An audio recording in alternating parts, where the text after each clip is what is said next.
The Disrupt Education vlog can be found on YouTube. To hear it in podcast form, search Disrupt Education on any of the following podcast platforms: Anchor, Apple Podcasts, Google Podcasts, Breaker, Castbox, Overcast, Radio Public, Pocket Cast, Spotify, or Stitcher.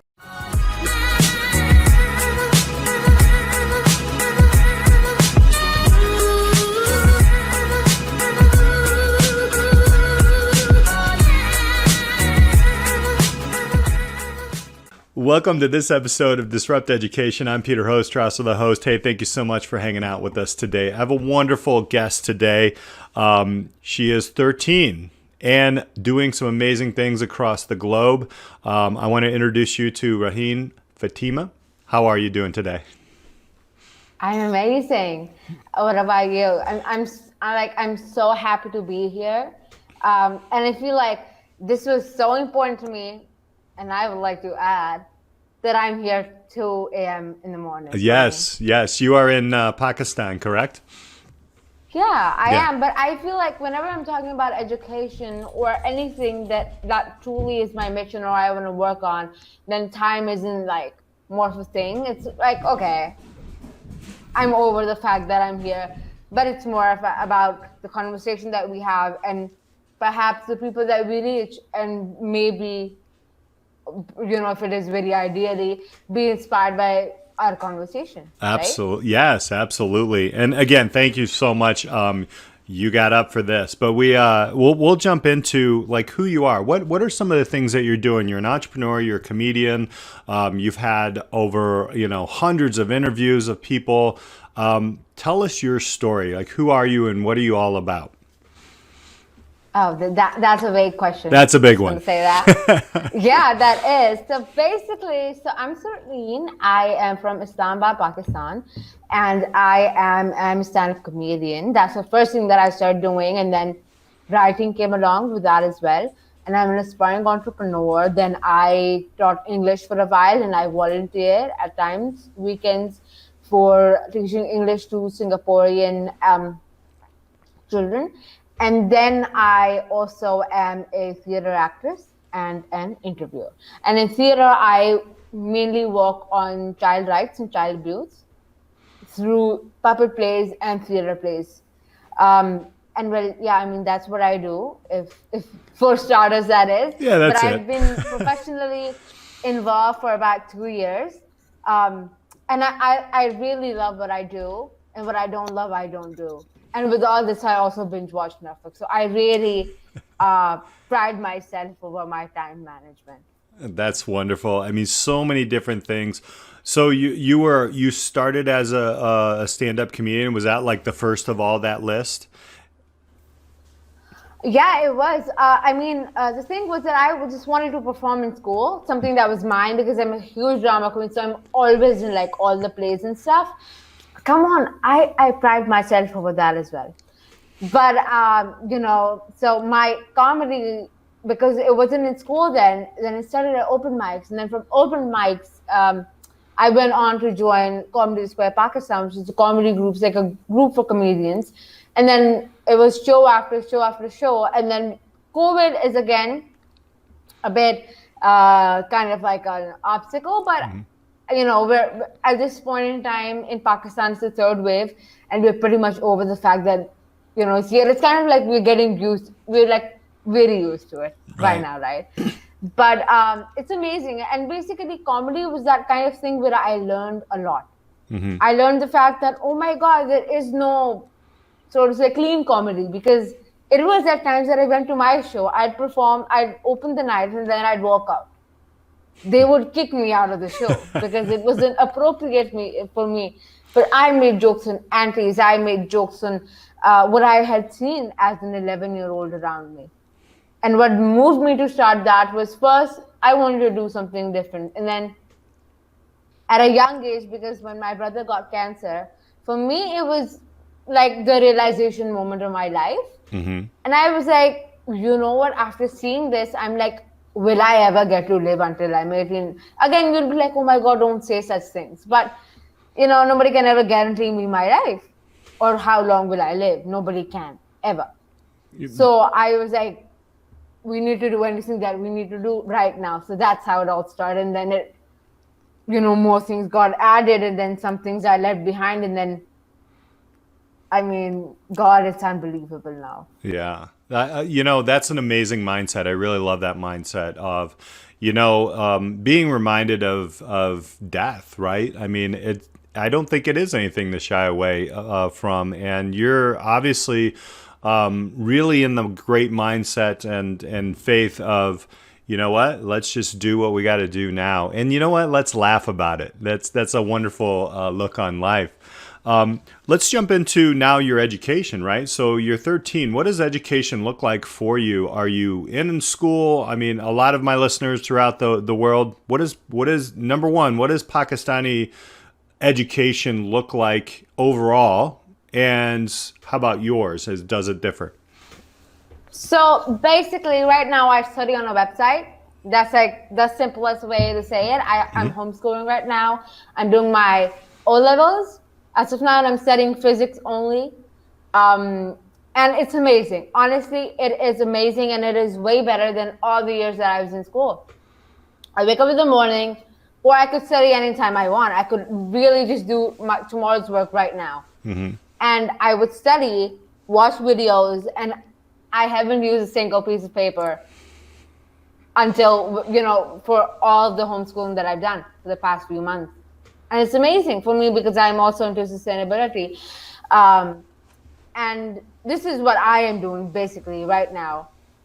Before this, I was in one of the largest private schools of my country. Mm-hmm. So I got a chance to, really learn concept-based curriculums and all that stuff. But education, if I generalize, education in Pakistan would look like that you have a book.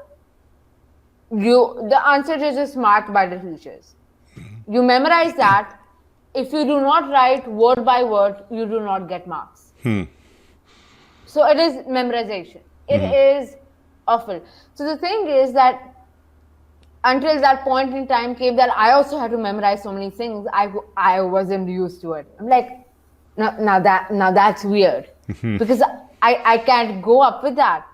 And the thing is that the information that you're memorizing, that isn't processed in your brain. Mm-hmm. What you're taught in class, the exact same questions they come in your exam.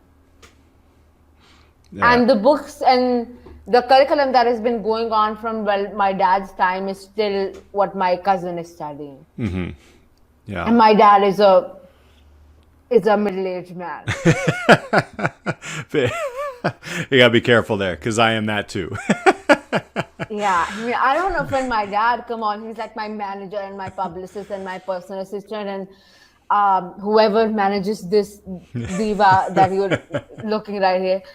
When I first started, being a bit recognized, I had this kind of thing going on of like all my diva tantrums and everything. I'm like, oh my God, I'm famous. And then I feel like my parents are the one that keep me grounded. They're like, yeah, that's good. Come to earth. Come back again. Come to life.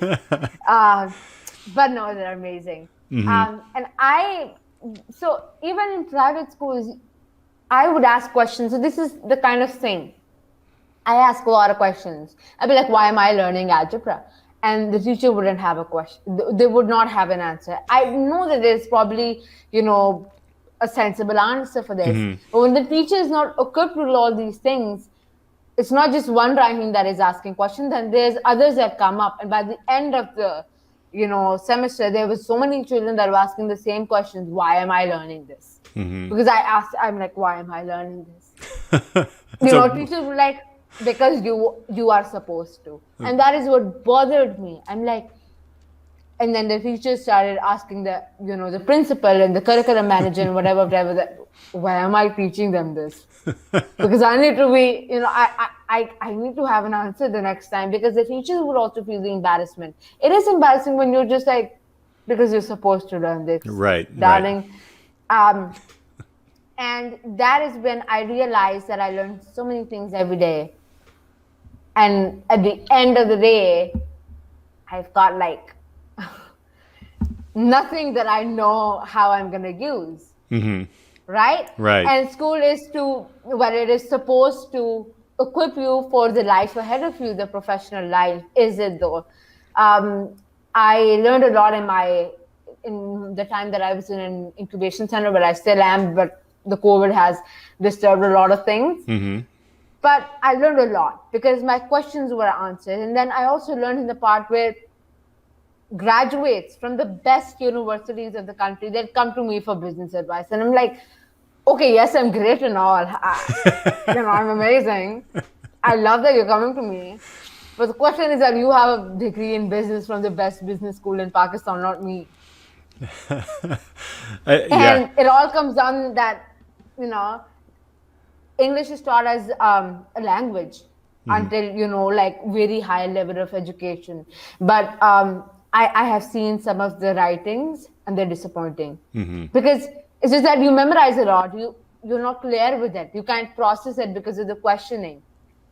And it all comes down to, well, you are not taught the right things. Are you taught?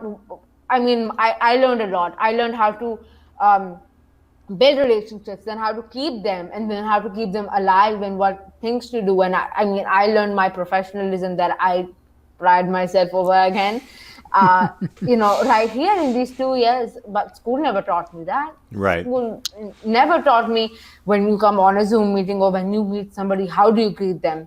Be early to a meeting. What do you ask before you are talking to somebody new? Or how to impress somebody if you really just want a business deal with them.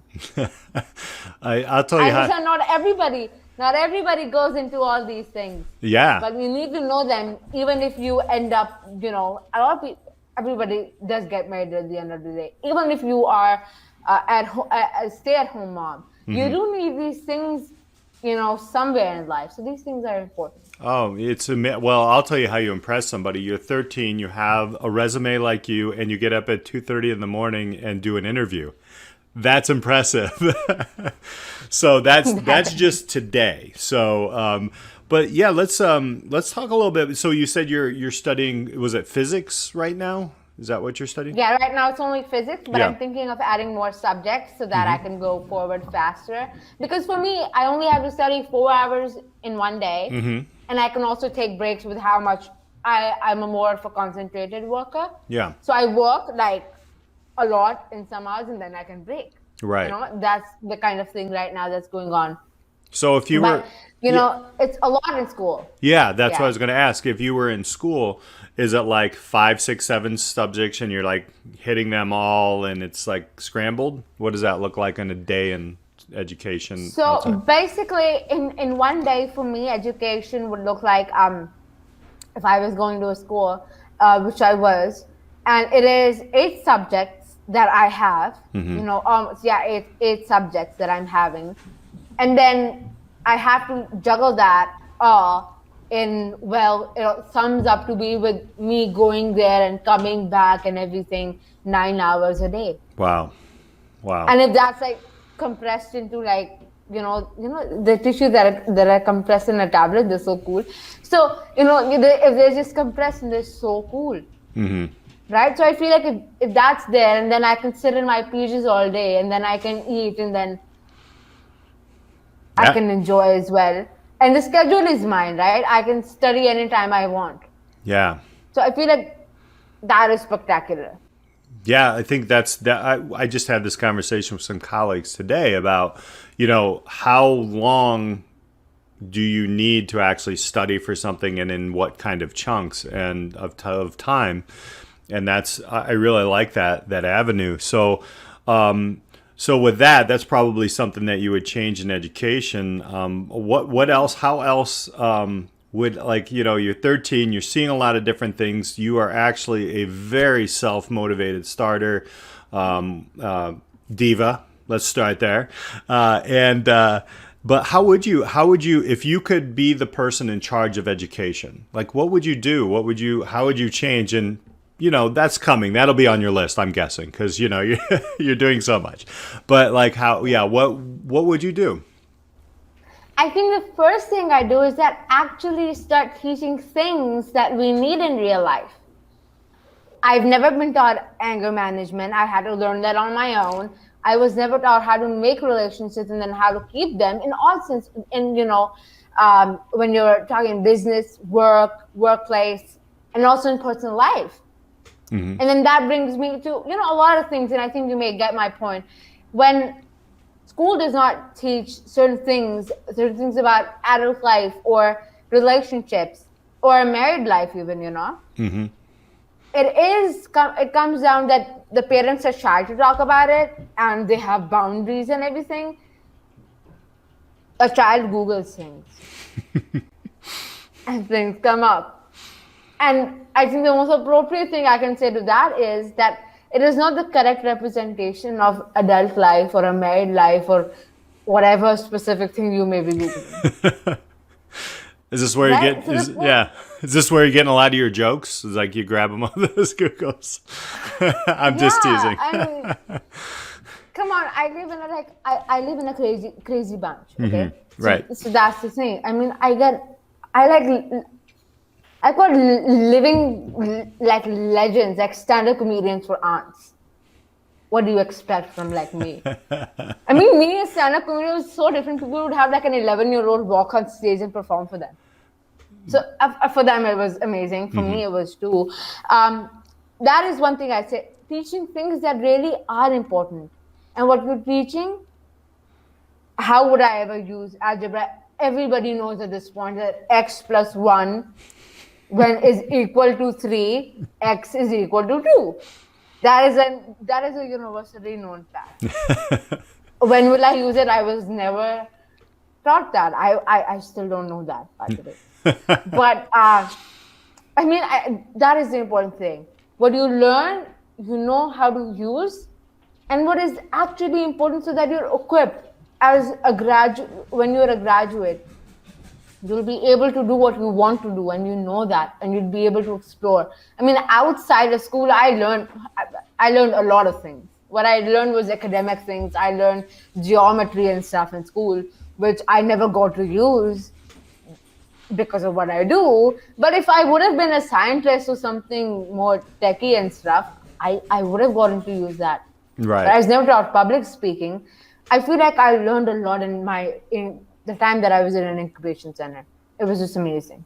Yeah. For me, I still compare that, and it's so weird that, when I learned about social entrepreneurship, and when I got, I was actually like a daily visitor at the incubation center. So I'd go every day, I'd hang out with everybody. And then there's rooms and there's offices and there's so many things where, new things are being made. And I'm like, oh my God, it's amazing. So I feel like for me, I would compare that time to being high on life, like super stoned on life. Yeah. Right. Yeah. Because for me, that time was just beautiful time of my life. What ways would you teach this in? So what environment would you teach people all these skills? Would it be it wouldn't be, I'm going to guess it wouldn't be like 9 different times a day. So what would that environment look like to you? First, if it is a physical environment, then it has to be a super chic looking building. Well, so sorry. That was the first thing in my list, but it needs to be super chic. Right? I mean, come on, that matters in the learning process. We're like, oh my God, I'm sitting in a cool place, like looking all cool, and then I'm ready to learn. I feel like second thing would be first that, you do not generalize, you do not judge. Imagine an 11-year-old with a notebook, pen, and a mobile, like all around an incubation center, asking everybody weird questions. Weird questions may include a lot of many things. Okay? And, nobody judged me for that. And you know what? I'd pitch the manager an idea like every 1 week. I'd be like, what if that happens? What if that happens? I prepared pitch decks. I learned how to pitch. All these things because I was given the power to just go wild appropriately. Yeah. Go wild. It's like girls gone wild but appropriately, right? Allegedly. Yeah. So I feel like that is really important. And the people that you're around, they really need to respect you. Because I mean, people would, because there's this thing that we wouldn't call by names. We'd like sir or ma'am, and even like an 11-year-old, they'd call me ma'am because they respected me like that, and I felt respected, and I felt accepted. And because it was like that amazing building that has a lot of memories and that has cool walls, cool walls, Cool walls. It was, I feel like that is where all, kind of was the perfect, everybody has that kind of perfect creative environment. I mean, my dad has what I think a very weird environment that makes him, think creatively. But me is like rock music on like the most it could ever be. And I'm like roaming around like a weirdo. And that's my thinking place. And that's my creative spot. Yeah. Yeah, I really like that because honestly, it's access, it's you, the freedom to really like ask questions. Honestly, if we can't ask questions, right, we're not free. So that's what's an amazing thing. And of course, I think in many cultures, maybe not all, but like when youth are curious and asking questions, that's pretty powerful. And I think that most people would be like, yeah, come on, I'd love to help you. Or I'd love to share something with you. And I think that's amazing that you have figured that out at such a young age. So that's cool. What's next for you? What's going on in your life, and what are the next steps that, people can, connect with you or see what you're doing? So basically, I've got my LinkedIn. Yes, it's so cool that I'm on LinkedIn. Yeah, right. I love that. Oh my God, I'm so professional. Yeah, that I am. Come on. So I am Raheen Fatima. My name, RAHEENFA, space between that. FATIMA. That's me on Facebook, Instagram, and on Instagram, I really don't check it, except my Explore page, I'm not going to lie. And on Facebook. So there's a lot of things going on, but when it comes to children asking questions, there's an amazing event. I don't know when this is going to be put on, but you can check it later as well. And an event is happening with me, the Dalai Lama, and many more amazing, inspiring people. And I'm part of one of the groups, and that is the Young Peace and Child Rights Activists. And I'll be asking, along with two amazing, friends of mine, a question to the Dalai Lama. This 12th, that'll be 12th April. Yeah, 12th April. And I mean, it's amazing already. So with questions, if the Dalai Lama is taking out time from his super busy schedule, that I can assure you, to, answer a group of children, and then many more groups of inspiring women and so on, then so could you. Just when you ask a question, I get asked weird questions all the time, but it's all about how you respond to them, right? You can respond to them with a joke, but it's all about respecting somebody enough to do that. And that is also one of my works, and that is that I'm working on the love, care, and respect of children, and how that impacts peace. Because I feel like they're both directly proportional, if that makes sense. Because when you are respected, when you are loved and cared for, you're more likely to go on a path of respecting, caring, and loving other people. And that's how peace is basically spread. And interestingly, I'm working on a Netflix production for that. And I'm the creator. I'll be the first Netflix creator from my country. So I'm like super dope. So that's what I'm working on.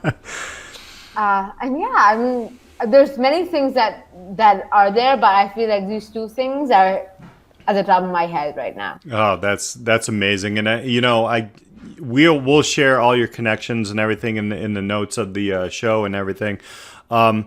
One last question to finish off. What I really want to know is, worldwide, somebody your age is struggling with their courage and doing something that they love. What advice do you tell them? What I would say is that I understand. I mean, I am also at high school right now, so I know it's like not the best thing in the world. But you can make it the best thing in the world. That's the special part of it. It's all how you filter things in your mind, right? Take what you want to do, and let loose and have fun. A lot of times we're like, listen to Drake, rap, have fun. Do anything that you feel is appropriate. That wouldn't be fun, but okay.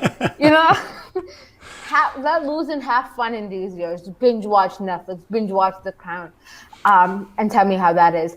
And I would say at this point in time, start exploring what you want to do in life. I am also working on an exploration site and app with children because, see, my dad had the time and the will to take me, around with him all the time.